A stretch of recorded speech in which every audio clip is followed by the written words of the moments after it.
das ist mir mit der Welt hier viel, zu unsicher, zu gefährlich. Ich möchte, dass diese Zeitenwende ganz schnell kommt. Wovon ich spreche, ist, dass die Erkenntnis deiner wahren Natur sofort eine ungeheure Selbstsicherheit mit sich bringt und eine unvorstellbare Angstfreiheit. Also, wie wird die Zeitenwende aussehen? Es ist ganz, ganz einfach. Hallo ihr Lieblichen. Anja fragt, wie würde die Welt nach einem Bewusstseinswandel aussehen? Und mit dieser Frage bezieht sie sich auf ein Video, was ich vor einigen Wochen gedreht habe. Ich kann vollkommen verstehen, dass diese Frage sehr interessant ist, wahrscheinlich für viele Menschen. Was wird dann passieren? Wie wird die Erde aussehen? Wie werden sich die Menschen verhalten? Wird es einen Frieden geben? Werden alle Konflikte verschwinden? Oder was passiert, wenn die Zeitenwende eingetreten ist? Und wenn wir einmal genau hinschauen, woher die Frage stammt, oder anders ausgedrückt, wer ist es, der diese Frage stellt? Oder was ist es, das diese Frage hat? Dann können wir relativ schnell zur Erkenntnis kommen, dass es ein Ich ist, was gerne wissen möchte, was in der Zukunft geschieht. Denn es gibt nur zwei Ebenen, zwei scheinbare Ebenen, die auch nur scheinbar voneinander getrennt sind. Das eine ist die Ebene des Menschseins und das eine ist die absolute Ebene des Seins, die göttliche Ebene. Und so scheint es dann hier in diesem Weltenspiel ein Ich zu geben, ein persönliches Ich, das eine Frage hat oder vielleicht auch Sorgen hat oder Befürchtungen, was wird dann geschehen, oder eine Vorfreude. Ich freue mich schon darauf, wenn der Bewusstseinswandel eingetreten ist und dann alles viel friedlicher wird und wir uns nicht mehr so sehr fürchten müssen. So ist es dann eine menschliche Neugierde, die etwas wissen will. Und alle Fragen, die sich auf so etwas beziehen, jetzt in diesem Fall auf eine vorgestellte Zukunft, sind Instrumente des Ego-Apparates, um sich eine vermeintliche Sicherheit zu verschaffen. Wir wollen durch unsere Sorgen und durch unsere Fragen Sicherheit bekommen, weil wenn wir eine Antwort bekommen, die wir in unser System integrieren können, also etwas, das wir verstehen können, können wir das in unsere Schublädchen reinstellen und dann bei Bedarf wieder rausholen. Und das schafft uns dann eine vermeintliche Sicherheit. So nach dem Motto, ich weiß genau so und so wird das geschehen oder der hat das ja gesagt da im Video. Und so schafft das eine vermeintliche Sicherheit. Doch eine Sache gibt es dabei zu bedenken oder zu erkennen. Das Ich ist ja selbst nur ein Gedanke, der im Gewahrsein auftaucht. Eine Frage, die im Gewahrsein auftaucht. Doch du bist ja das Gewahrsein, du bist das Sein, das Seinen in diesem Moment, was diese Frage gesehen hat, was diese Frage wahrnimmt. Und du bist natürlich auch das einejenige, was diese Frage gestellt hat. So läuft hier also manchmal ein ziemlich undurchschaubares Spiel ab. Das Ich oder das Ego ist ein besorgter Apparat, den du selbst erfunden hast, doch du, liebes Sein, bist unzerstörbar, zeitlos, ewig, lebend, dir kann gar nichts geschehen.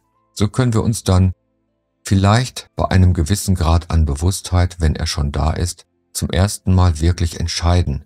Wir können dann sagen, höre ich auf diese fragende Stimme, die vorgibt, du zu sein, oder höre ich auf, Fragen zu stellen und vertraue einfach auf meine wahre Natur, auf das Göttliche in mir, auf Gott, der ich in Wahrheit selbst bin. Da fällt mir ein schöner Spruch ein. Sei still und wisse, ich bin Gott.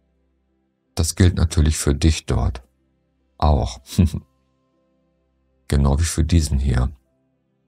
Und wenn du dir dieses Video jetzt ansiehst oder anhörst vielleicht in einem Podcast, könnte dir auffallen, dass das Leben, das du auch dort als Menschenform bist, dich schon bis hierher gebracht hat. Jetzt auch mal zeitmäßig gesehen. Also es hat dich nicht vom Spielfeld genommen, du bist nicht vor 10 Jahren schon von einem Bus überfahren worden. Es sind ja möglicherweise viele Dinge schon geschehen. Das ist ganz normal, das gehört zum menschlichen Dasein dazu. Und dennoch bist du hier und kannst diese Worte hören, die du liebes Sein, zu dir selbst sprichst, um zu lauschen, zu hören, zu erfahren, dass du das eine Sein bist und dich von der Fehlerinnerung wieder wegzunehmen, du seist nur ein kleines zerbrechliches Ich, was unbedingt jetzt herausfinden muss, was die Zeitenwende wohl bewirkt oder ob es mir dann besser geht, ob ich dann sicherer sein kann. Wovon ich spreche, ist, dass die Erkenntnis deiner wahren Natur sofort eine ungeheure Selbstsicherheit mit sich bringt und eine unvorstellbare Angstfreiheit.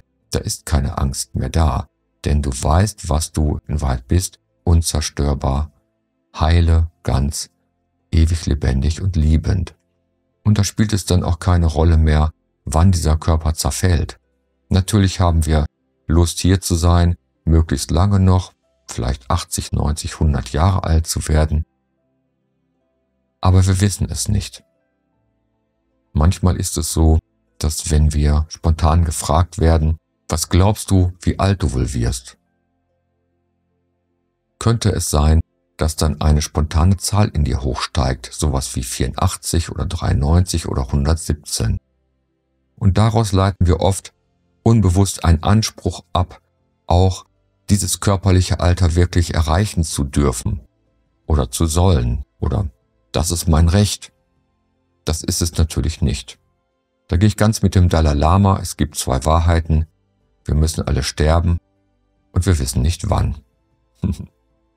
Also nutze jetzt den jetzigen Moment, um hier und jetzt sein zu wollen, denn etwas anderes gibt es nicht und du bist ja schon jetzt und hier. Das ist der einzige Moment, den es gibt und du bist das eine Leben, das sich jetzt als alles Mögliche ausdrückt, aber im Moment eben hauptsächlich als diese menschliche Figur dort.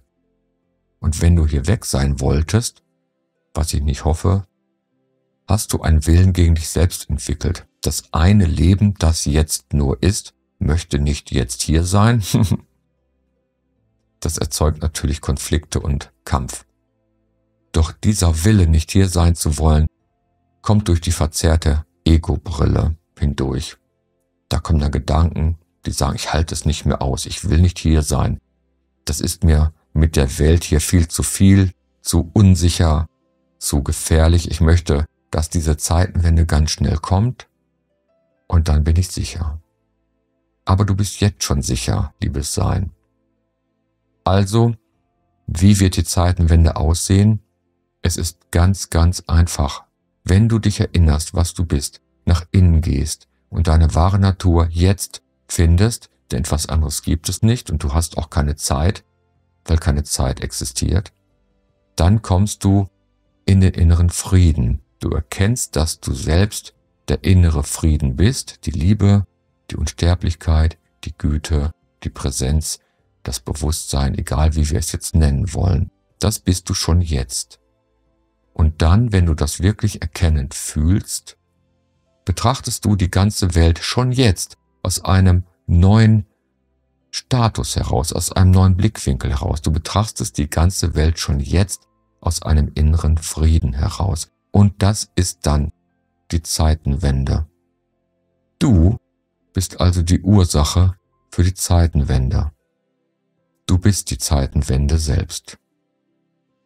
Also gehe nicht nach außen, hoffe nicht auf ein Außen, was gar nicht existiert, sondern gehe nach innen und siehe, dass du das Einzige bist, was die Zeitenwende einläuten kann. Nämlich genau jetzt. Und dann ist es dir egal, was die Welt tut, denn das Weltenspiel läuft immer so, dass es tut, was es tut. Hier in diesem fraktalen, bis ins Kleinste gehende Geschehen bekommen wir das Yin nie ohne das Yang und das Yang nie ohne das Yin. Oder anders gesagt, wir bekommen das sogenannte Plus nicht ohne das Minus und das Minus nicht ohne das Plus. Und das geht bis in die allerkleinsten Alltagsgelegenheiten hinein. Wenn du genau hinschaust und hinlauschst und schaust, wirst du sehen, dass immer irgendetwas, was wir als gut bezeichnen würden, auch etwas Merkwürdiges in sich trägt oder etwas sogenanntes Negatives. Und umgekehrt. So ist das eben. Wenn du eine Tüte Süßigkeiten aufmachst, die wirklich vielleicht sehr gut schmecken, kann es sein, dass die entweder für deinen Körper nicht besonders gut sind oder aber möglicherweise waren sie in einer Plastiktüte, was für die Umwelt wiederum nicht gut ist. Also du weißt, glaube ich, worauf ich hinaus will, und du kannst diese Plus- und Minus-Spielereien in jeder Lebenssituation, in jedem Ding entdecken. Und weil das so ist und weil das immer so weitergeht, weil es auch nicht anders sein kann, weil das Spiel sonst hier nicht funktionieren würde, hast du nur die einzige Möglichkeit, die es wirklich gibt, die einzig echte, nach innen zu gehen und dieses Plus- und Minusspiel, das Schlechte und das Gute, aus einem Frieden heraus zu betrachten. Du überbewertest also auch nicht das sogenannte Gute. Du überbewertest auch nicht freudige Dinge im Leben. Natürlich können wir uns darüber sehr freuen und mal happy sein, aber auch das wird vergehen. Und dann kommt das Nächste. Das Nächste ist dann vielleicht nicht so toll. Das ist aber kein Zweckpessimismus, sondern das ist das klare Sehen, wie das Spiel funktioniert. Und dann ist das gesamte Spiel von einem Frieden durchleuchtet und vielleicht sogar von einem gewissen inneren Lächeln, von einer aufsteigenden Freude des Seins. Und das ist keine Freude, die aus dem Menschsein stammt, die auch wieder vernichtet werden kann, die sich schnell auflöst. Das ist die Freude des Seins an sich selbst, induziert durch Selbsterkenntnis. Du bist die Zeitenwende. Da gibt es nichts und niemand, auf was du noch warten müsstest. Erkenne dies. Du bist das göttliche Selbst, vielleicht in einer etwas begrenzteren Form, wie du noch glaubst. Doch du bist das alles, du bist das, was das ganze Spiel hier erschafft. Wieso solltest du auf etwas anderes warten, was du erschaffst? Erschaffe es doch jetzt. Benutze den Brennpunkt des menschlichen Daseins, den Bewusstseinsfokus dort und werde friedlich, sei still, entdecke die Liebe, die du bist, die überquellende Fülle und erzeuge den Zeitenwandel jetzt in diesem Moment.